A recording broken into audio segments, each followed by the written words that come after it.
I feel you guys are veterans right now. But I want people to know the amount of effort that you guys are putting. Okay? So, starting from the person who's super elusive. My name is Arjun. And I'm Chitra. We run the board game lounge, and before that, we ran Chennai board games for about 3 years, 4 years before we started the board game lounge. So, over 4 years of running a monthly meetup at Chennai board gamers, the response was great. It just kept growing until I think our third anniversary, we had about 75 people show up. And we didn't do advertising, we didn't do anything except basically word of mouth in a Facebook group. So that gave us the confidence that there were a lot of people out there who were, open-minded and like willing to try new things, which is pretty much all you need, really. That's a very fertile environment for something like this to take off. year was this? This was in 2018. So we were running events since like 2015 August was when we did our first one. So seeing it continue through the floods that year, people still came somehow. Unpicked, which was weird. But that kind of response, that kind of feedback from people was great to see. So you guys are what, business partners right now and life partners, and this happened. Like, are you gamers? Native gamers? So we're video gamers, and we originally got into board games because I just saw a really cool article about board games on a video game website. And there was a game called Mage Knight, and the article called it a Gandalf simulator. And he's like, if I buy this, will you play it with me? So that was our first board game. We hadn't played anything else. It took us 15 hours to play it. It's supposed to be a 4-hour game. This was in 2012 or 2011. Yeah, so that was a dramatic introduction to board games. So we were gaming at home with like other people in the close community for like 3 years before we started doing that. That's how we got into it. This is what I was actually saying. You guys are the community builders, the veterans, the pillars in the Chennai board game community. I know you guys are like, what is this they're saying, but from the outside world, especially people, look at this, people in the in the industry who are trying to build this board game community, spreading the awareness for the hobby and all of that. You could have just done a cafe. You could have just set up a cafe, right? Exactly. You could have just set up a cafe where food was the focus. But board games was not an afterthought. It was always board games first and then food as an afterthought. Right? So, I mean, we're all foodies here, but then that is what is fascinating. I think it's different in the case of Senthil from Untangle, right? What is the story here? So, my story starts with them actually. So, I'm not a gamer compared to all of these people. I am very new into this. So, 2018 also, me and my wife just wanted something to do on the weekend. We heard about one of their meetups at Board Game Lounge and we landed there. We played Catch the Moon, and I think Blockers. And then we met some random people today. Our daughter was then 2 or 3 years old. We had to leave her behind somewhere and get there. And I had to keep checking, is she okay? Is she safe? Should we come back? And the next time we wanted to come, she didn't want to come along with us because it had nothing to do with the case of kids. And then it just went back to our day job. So I was working in a bank, she was running a bakery at home. And then Citibank. Yeah. So then when I quit out of the blue on one bad day at office, and then we said, can we do something? So 3 months spent thinking about various things. Memories came back to what you were doing. Then we said, why don't we create a place where kids and adults can be there? So board games don't always start with kids. You have to find some place to leave your kids, or we go to places where the kids are having fun and the adults are just sitting in the reception, looking at the time, pretty with their phone. So we bring in something where both of them can do something together. What is it that we can do? So we felt puzzles and games, if we bring them under the same roof, can get both kids and adults, because puzzles are for both kids and adults. Board games, maybe some games, not everything is for them. So that's where we started, and we started primarily with puzzles. So about 90% of our collection is puzzles, and about 5 to 10% is games from the start. Even at your cafe, I think you have like 1,500 around. Yeah, 1,200 puzzles. 1,200 puzzles. And the beauty about puzzles is you can just give it to the table and chill. You know, these guys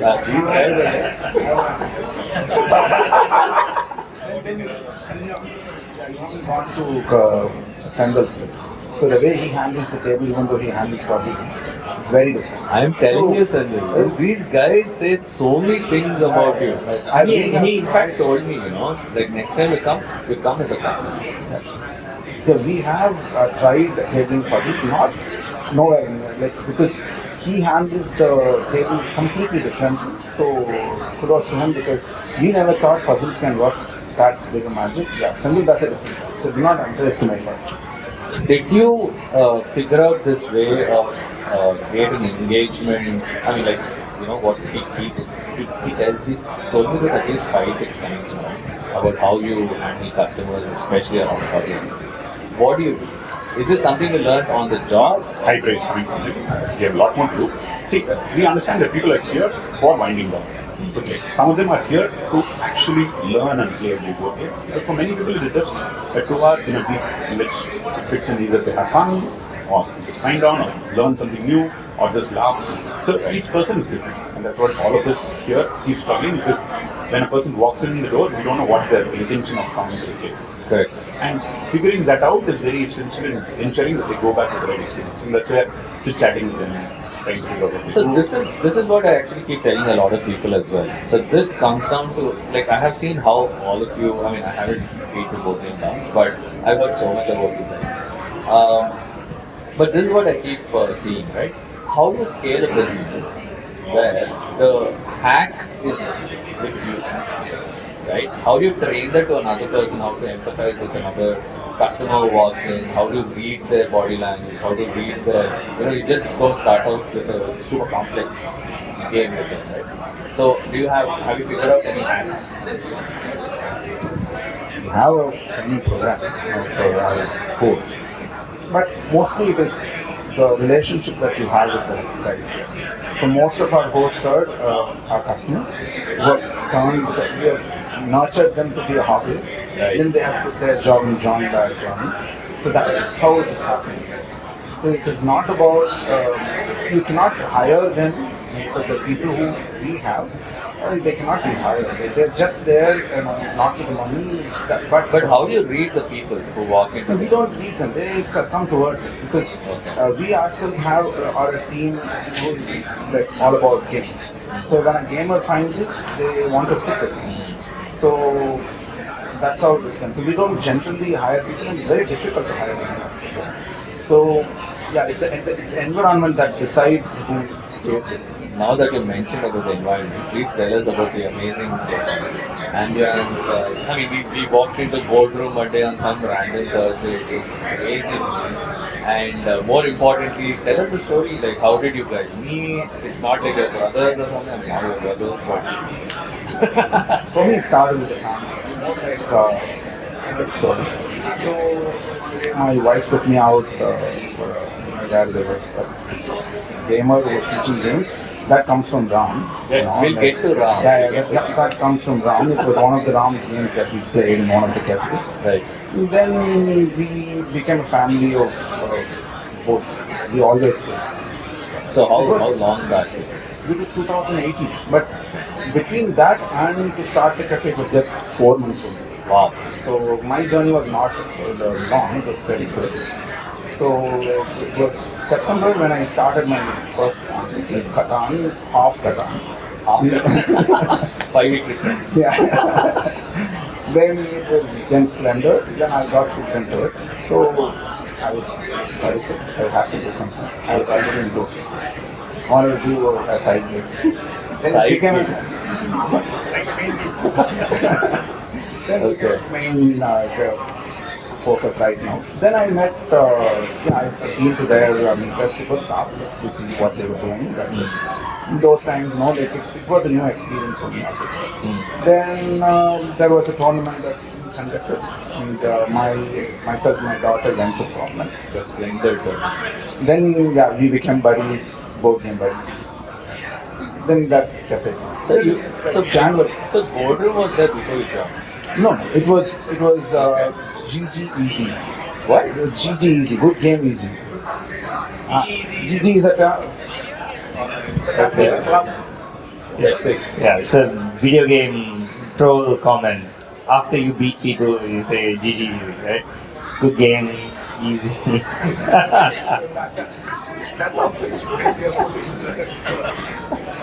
We put a lot of thought into it and then decided we wanted that. No, Varun is like, I wait for his posts on me to Chitra. He will say something and only. I love it when people show true. No, I'm just trying to build community.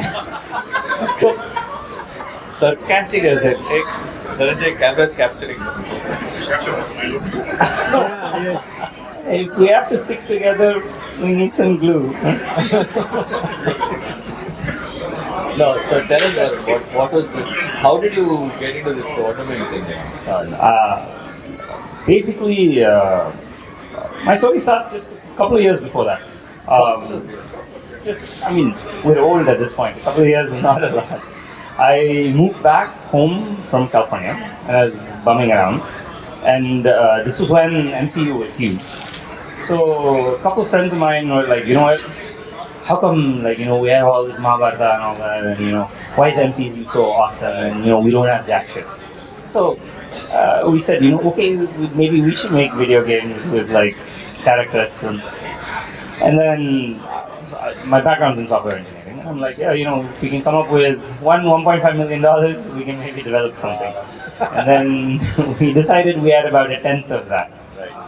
So we said we'd make a card game. And then I made this game called Legend of Yas. And I sold it for about 6 months. And, everyone went back to their regular lives after that. And then I moved to India for work, for other stuff, and I started this club. And I was like, oh, you know what, maybe now I can sell this. And no one was really interested in buying it. But I met some other people who wanted to play other board games and stuff. And that sort of landed me with the meetups that I was running once a week on Sundays at a bar called Tiger Hubs. Yeah. In Chennai. In Chennai. Wow. And Wednesdays in Cups and And they let you play. Yeah, everyone else kicked us out. Every other place was one-off, and then we had to, we've not been there, so let's go there, and then they kicked us out. And then eventually Tiger House was like, alright, you guys can stay. Nice. And then we decided to run the Splendid tournament. Sriram came to the tournament, and then So that's how the board Splendid game tournament in this Tiger House pub. No, so the Splendid tournament happened at Ashwita Bistro. Okay. Yeah. No, that's see, we are seeing a common thread which is going through, but I think the main needle is sitting there. How many of you agree? Ram is the main pillar, in the Chennai board game community. Building it, growing it, donating games. Yeah. Please, Ram, we are really honored to have you sitting in the middle right now. Navy, submarine. Thank you. I know it's too much, but I do start. It all started. I had no time. I'm working at sea with my this thing. I had some free time during 2010, so I just started trying my old games. Then I started. One of my cousins who actually started playing.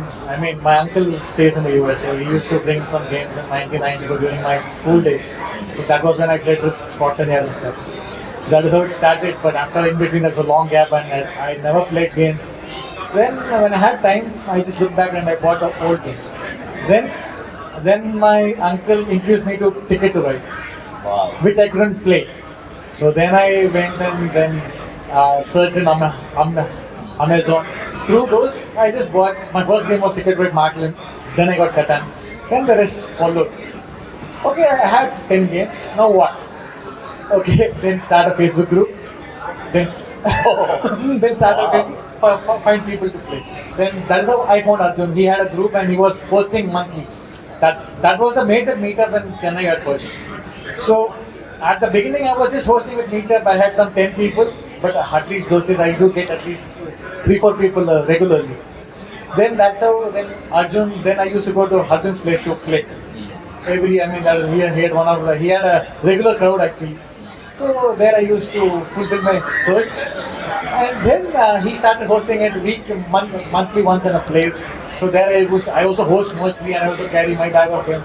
There go host, find people to play with me. So that is how it has started.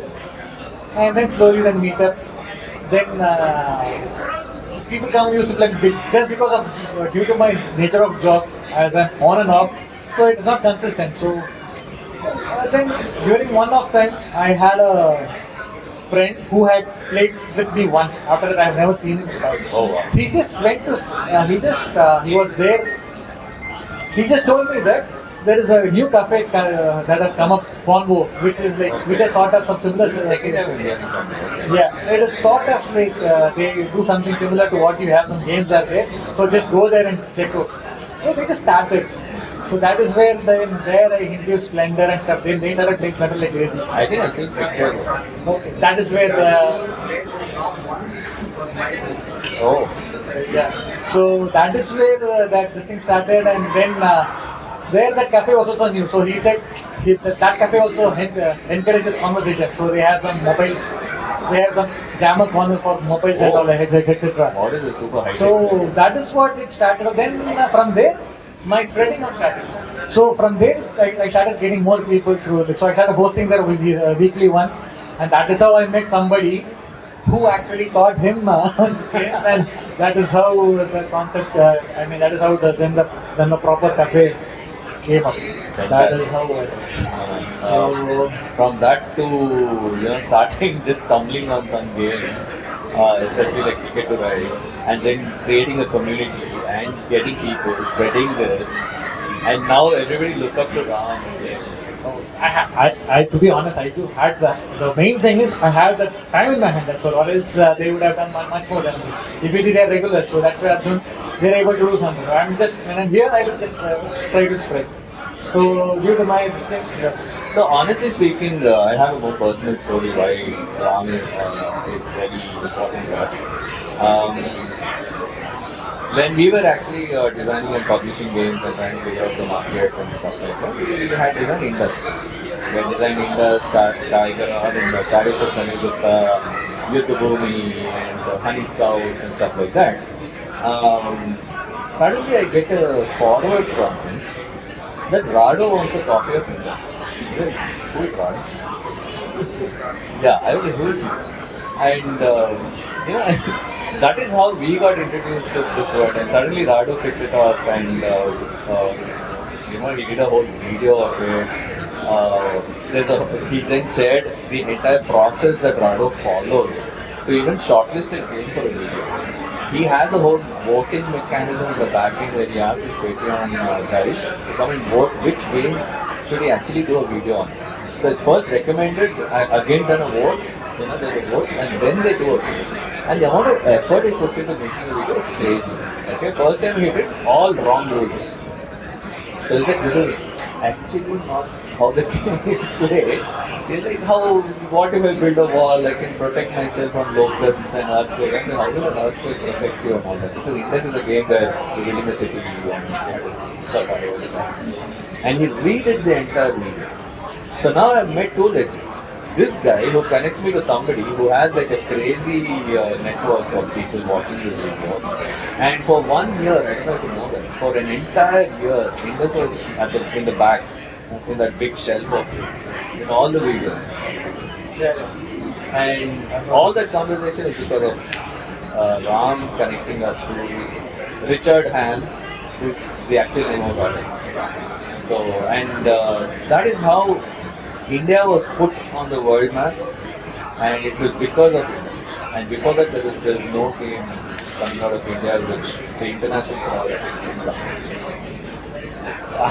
Yes. Yeah, agree. But modern strategy, board games. So let's get to the fun part. Check with the camera guy. How much time? 5 minutes. All right. Each one of you, since Ram is having the mic, your top one game you hate. No, I don't hate any games. Okay. Generally, the games serve some purpose. One of the things I firmly believe is that, like books in school, it also has knowledge. As in books, you need teachers to Two teach. decent answers. So, and even Very as on WhatsApp as group, board will games, be ripping us apart. so you will also have like board games. We are board game teachers of sorts. We teach them games. We take the pain of looking through the rule books and doing the stuff which the teacher does in a normal school. And all games have some learning of sorts. So there's nothing like you don't hate. There's nothing to hate in a game. Maybe you can just correct it. I have a feeling this question, the answer is going to be similar from all of you. Being extremely.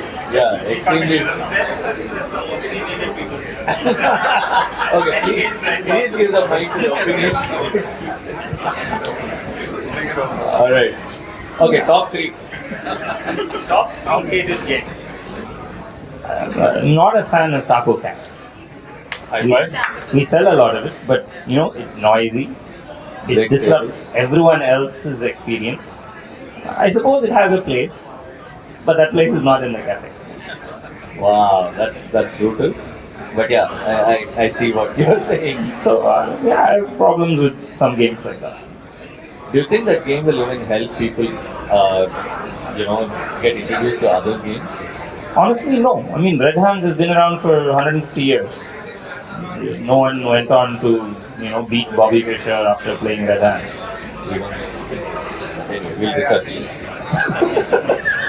Anybody who has opinionated? Okay, there you go. Hey, Sriram doesn't want to say anything on camera. All right. Cards Against Humanity. Oh, It's not funny. You're not funny. It's just play the worst card, score a point. That's all it is. This video is going to get a lot of views. How about you, Chitra? I hate Sixth. What? Yes. What? I hate Sixth. I can play whatever game that somebody teaches me, but I do not understand Sixth. Everyone tells me it's simple. I don't believe it. Hate it.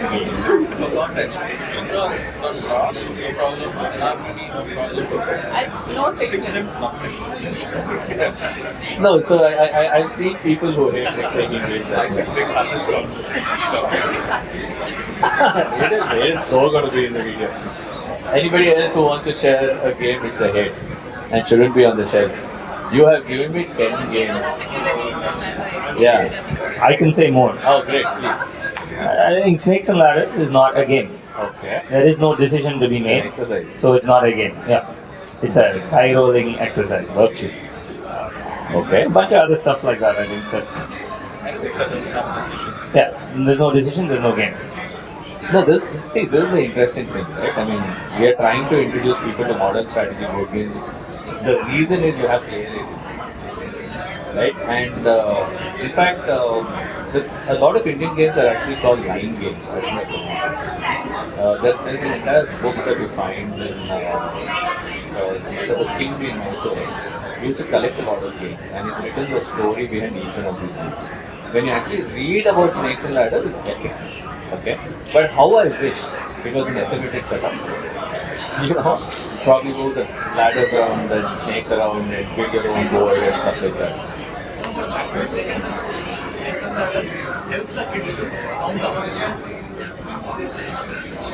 Basically, the Snake and Ladders helps a kid to count on, and their math is a bit better. Though it has some stuff, maybe it will just simulate the ups and downs in life. It's a different thing. For a kid, that's more than enough. They know counting up. When lose, you just accept defeat gracefully. That is one of the things you basically get from when you play more sport. So it's not about being reasonable. It's sort of, I mean, see, as long as the game is not entirely dumb, But it teaches kids that you don't have control over your life. That's bad. It makes kids fatalistic. You know, Paramapadam makes kids fatalistic. it's not about not about the face, it's how to face in front of how do you face? You cannot face like that. Anyway, but at least it does counting on. Addition improves much better. You just look at the second letter, you count on. You just add. I will concede that Snake and Ladder is as good as flashcards. Whatever it is, but second letters. Sriram. Yeah. Board game, like it takes being a designer, being a designer, like it takes a lot of effort to put the game and I got sophisticated answer. yes. So it needs a lot of effort to put the game put the game on shelf. It takes a lot of effort. I feel I would say like what we can do better. I don't hate the game for that reason, but I think in the Indian board game scenario, definitely something can be done better at the ground level, which I feel is game testing.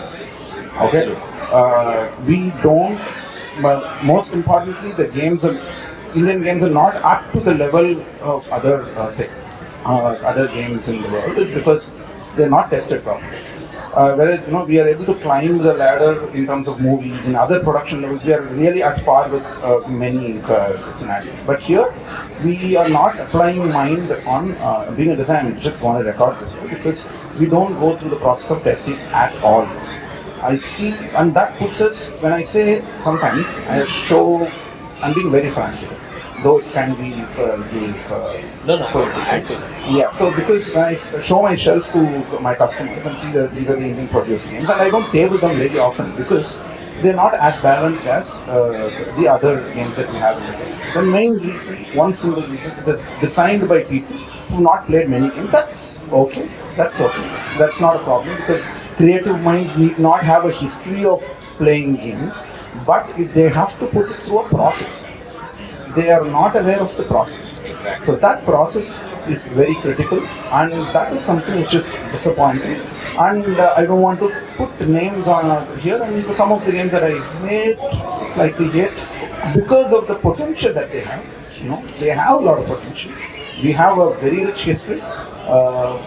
We can make many games out of this history. You are doing a very great job. But still, I feel we can do a lot of things just by improvising our testing process. Yeah.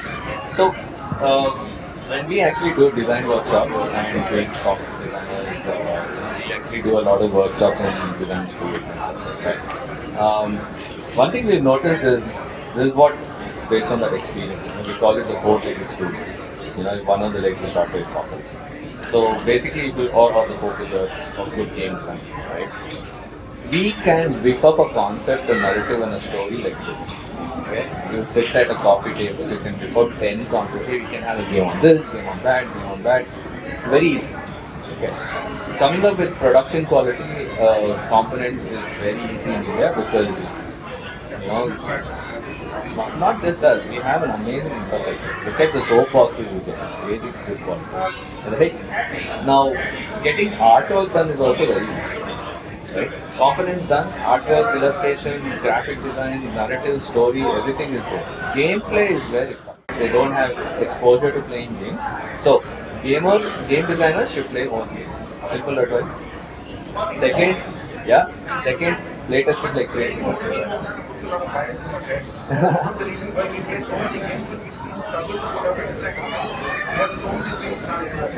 Yeah. Recently, Chris, he started a new game. Do you know that? Chris, he is a dice tower guy.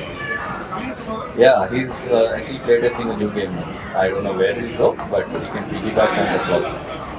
At this point, I think it's good to point out what Shasan did. Okay. They had a novel mechanism, and from a gameplay perspective, I think they were pretty sound. Right? It was different, it was great, it was fun. They had maybe other issues, but just mechanically, the immersion, what they're abstracting and how they abstracted it, I thought it was incredibly clever. But yeah, yeah, like you said, there's a process. Maybe other things fell short, but the thing we point out as maybe a big shortcoming, I thought they did really well. People who hear this shuffle fans. Sorry, I mean the main thing is they have to open up and come. We have a lot of cafes, a lot of places. They come open. They have to open up. Just keeping them close to it, it's not going to help. Having played so many games, I think we ourselves have thought of designing a game. But will it be any better than the market? Not at all. Or else we would have designed easily. But the thing is, doing it properly. Okay, fine. We don't want to design. We don't want to do it. But at least when you have a design, come. Even the people who are here, or even who are close to us, or even who are known to us, they don't even approach us for it.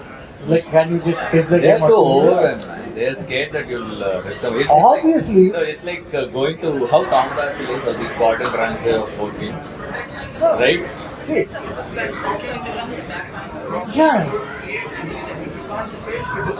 100. Okay, so if you are a creator and you want to put your work in public, you should face criticism. You should be ready to face criticism. It's called something, right? Creator's dilemma or something. But like there is nothing like that. It's just ignorance. Because you before you put it, basically if you know what the risk is, because it might stop you from doing any further creation, right? 100%. Okay, if your first publication is a failure, you might have the talent, but you didn't go through the process. So I think.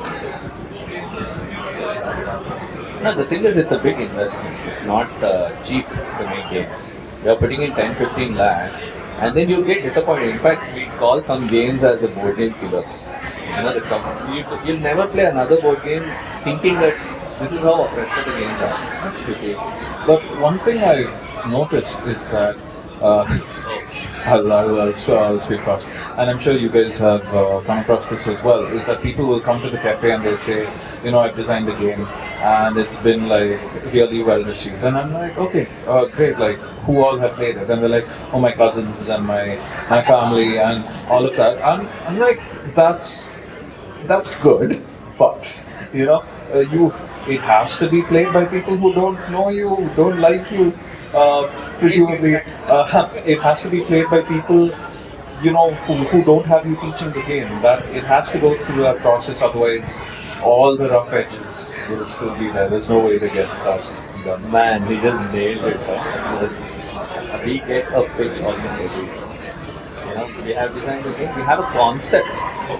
Would you be willing to make this game out of it? I could sit on a commode and record concepts. It's crazy. Authors also have this thing, right? I had a dream which was really interesting. Do you want to write a book about that? Yeah, but honestly, I think this was the most fun panel discussion I've had in this year. Getting all of you on this, where each one of you is saying something, the other group is laughing. This was just brilliant. I want to go back and watch this video at least a couple of more times. I hope the video was okay. Yes. Okay, my cameraman is happy. Thank you so much, guys. Really appreciate it for coming on the stage. My goal was to get you under one roof on the stage. And this is a memorable thing we've done here. This is going to be consumed by people across the country for years to come. Thank you so much, guys, for all the effort. Let's get a group shot.